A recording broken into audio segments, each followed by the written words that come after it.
High, আমি সোহিনী আর আমি নিয়ে চলে এসেছি আমার চ্যানেলের আর একটা নতুন এপিসোড।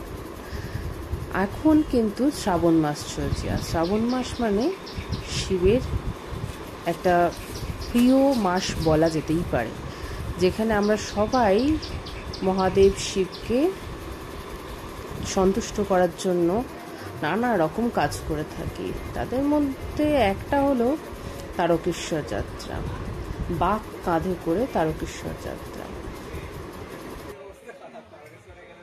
আপনারা দেখতেই পাচ্ছেন ওরা বাঘটা তৈরি করছে সবাই মিলে তারকেশ্বর যাবে বলে। এরা 29 বছর ধরে তারকেশ্বর যাত্রা করছে। বন্ধুরা একসাথে হয়ে ওরা বাঘ কাঁধে নিয়ে তারকেশ্বর যাত্রা করে। আদিদেব মহাদেবকে সন্তুষ্ট করতে কে চায় না বলুন? সবাই সবার মতন করে আমরা মহাদেবকে সন্তুষ্ট করে থাকি। এতেই আমাদের সুখ, এতেই আমাদের শান্তি।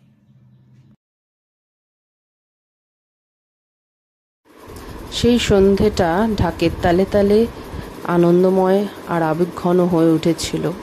সেই আবেগে কিন্তু আপনারাও ভেসে যেতে পারেন কিছুক্ষণের জন্য। বারবার মনে করিয়ে দিচ্ছিল আর কিছুদিন পরেই মা আসছে।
আশা করব ভিডিওটা আপনাদের ভালো লেগেছে আর আপনারা এনজয় করেছেন। Please like, comment and subscribe my video. আর সবথেকে দুঃখের বিষয় কি জানেন, এত বৃষ্টি শুরু হলো সেই মুহূর্তে, ওরা যখন বেরোচ্ছিল তখন আর ভিডিওটা করে উঠতে পারলাম না। তাই জন্য ওদের বেরোনোর ভিডিওটা আপনাদের সামনে তুলে ধরতে পারলাম না, তার জন্য ভীষণ দুঃখিত।